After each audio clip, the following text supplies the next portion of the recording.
What's up, Snarf Gang? It's your boy Snarf Brownie, and today I'll be reviewing the Silver Age Doom Patrol Omnibus. Let's open up this bad boy, show you what's under the dust jacket. First, check out that back, the spine.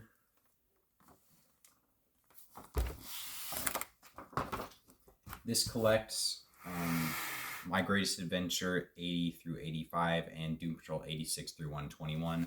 The title basically turned into Doom Patrol after that because it was pretty popular. So in the Doom Patrol, you have Rita, Robot Man, Negative Man, and Niles. That's basically your main members, but other members do get picked up along the way, like Mento, and Beast Boy's first appearance was actually in the Silver Age Doom Patrol. But apart from that, let's take a look at this hardcover underneath the dust jacket. Honestly, the Silver Age Omnis underneath the dust jackets are pretty boring. They're just a matted black design with an embroidered title. No different coloring for the title or anything. And this book doesn't have much extras either. It's pretty much just the comics and like very short forward glossary and a small biography on some of the creators in the back. But other than that, you're pretty much just getting the comics. No like letter pages or anything. But I will say that after reading the Silver Age Doom Patrol, this is probably one of the most underrated series of all time in comics because it was groundbreaking at its time for some of the things that they did that I feel like most comics would not do at the time. It inspired the X-Men, which every Doom Patrol fan knows that, but it is an interesting fact because it came before the X-Men, and the characters have the characters have cool dynamics about them. And I think Robot Man especially is a better allegory for like body horror than Cyborg is in a way. And Robot Man is my favorite member of the Doom Patrol. My least favorite member is probably Niles, I'm not gonna lie. He's just kind of like a studious, like kind of nerd in this. He's not really that interesting. But yeah, I think that the Doom Patrol is pretty sick, though. If I'm going to be honest, there's only one section of this that I thought it got a little bit dull. It was whenever they were fighting the, like, periodic table man or something. Just because he kept showing up, like, pretty consistently. But throughout this, you will get the Doom Patrol facing the Brotherhood of Evil.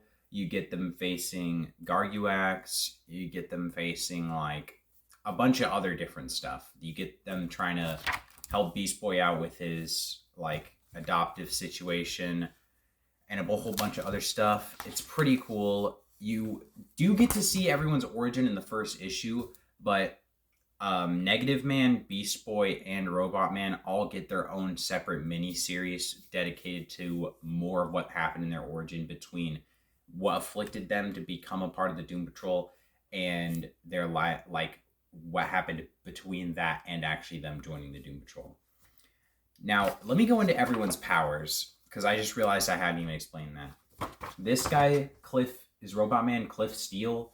He got into a race car accident and only his brain survived. And this guy, Niles, built him an entire robotic body, and he basically lives vicariously through the robotic body with his brain inside the body. This is Rita Farr.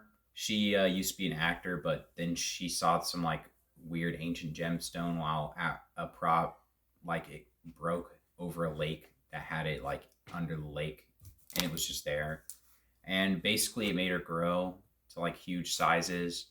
And she's like the least freak like out of everyone on the team, to be honest. She's low-key like just kind of there for real. And then we got Negative Man. He was test pilot and he flew through this wave of like cosmic energy or something, and it made his body completely irradiated. His skin is see-through, so you can like see his skeleton 24/7 when he doesn't have the bandages on. And it gave him the ability to release this negative spirit, which he can command to do stuff. But if it stays outside of his body for more than 60 seconds, he'll die. And he can't move at all whenever he releases it. And these bandages were invented by Niles in order to keep the radiation emanating him from like killing people and stuff or giving them cancer. And Niles is the super genius leader behind the group that basically helped them all like control their powers and stuff. If I'm going to be honest, Larry Trainer, the Negative Man's powers are probably the coolest in the group, even though Robot Man's my favorite character. And if you've seen the Doom Patrol show, I'd like to say that Larry is a way cooler character in the Silver Age comics because, first of all, he's not a mopey little loser and he actually has some confidence and he's got some balls to him, bro. He's not just like some mopey ass loser. And he's not gay. But yeah, that's basically your main Doom Patrol. Other members like Mento, who's this guy that has like a psychic helmet that he can like lift stuff and move things with a psychic helmet, and Beast Boy. They're not there every time, but they do occasionally show up. So that's basically your main Doom Patrol. And they just fight your typical sci-fi like thing. Like they fight aliens, they fight monsters, they fight really all sorts of things. If you've seen the Doom Patrol show, a lot of the stuff in the Doom Patrol show is inspired by this. Not all of it, like obviously it's more inspired by the Grant Morrison run, but a lot of the characters you'll see in that were in this. Let me show you guys some of that classic art. This is a spoiler warning. Everything I'm gonna say after I show you the art is gonna be a spoiler. So if you want, just skip to the ratings if you don't want to get spoiled. But yeah, there's some of the classic art. Now earlier I said I think it was groundbreaking for the time. One of the reasons I say that, not only because I think Negative Man had a lot of inspiration for things like Stans and like JoJo's Bizarre Adventure or something like that, but all the Doom Patrol die at the end of this book. Spoiler, all of them but one. I'm not going to spoil which one, but they die for good at the end of this series. And to do that at like the Silver Age of comics was kind of an unheard of thing. And it kind of set the groundwork for things like Nightfall and Death of Superman and stuff like that. I think it was pretty groundbreaking for its time because I did not actually expect that, bro. I was like, damn, they really just killed off everyone. That was crazy. If I had to give this a rating on a scale of 1 to 10 for writing, I would give Doom Patrol Silver Age like a 7.7 out of 10. The writing was consistently good from front to back.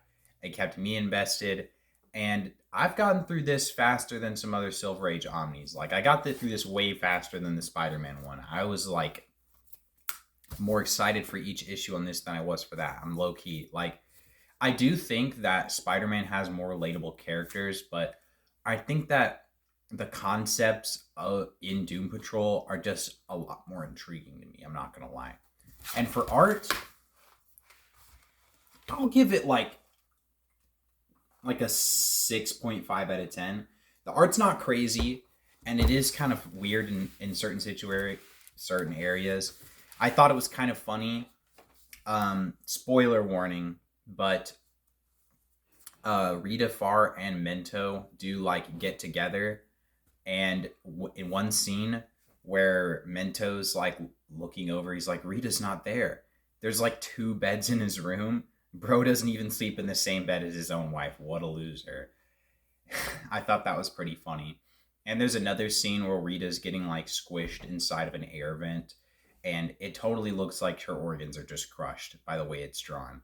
And I think the fact that she decided to grow into the vent instead of like shrinking and trying to escape as it was getting crushed like last minute, and then like escaping after it was completely torn off from being crushed, I thought that would have been maybe a little bit more of a creative way to get them out of that, but maybe they just didn't have the panel space for it, or maybe they just didn't think of it.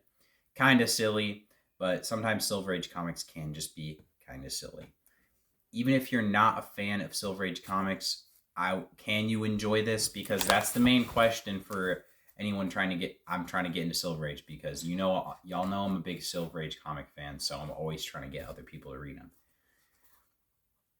I would say maybe there are some things in it that are kind of like weird that somebody reading it now might find like dated. Like they use catchphrases that are like I've never even heard of before. But I think it's charming in its own way. Like I don't hate it. It doesn't take away from my experience of enjoying it. So yeah, that's my review of Doom Patrol. Absolutely loved it. and I'm gonna go into the Bronze Age next because that's when you get to find out which one of the Doom Patrol members lived.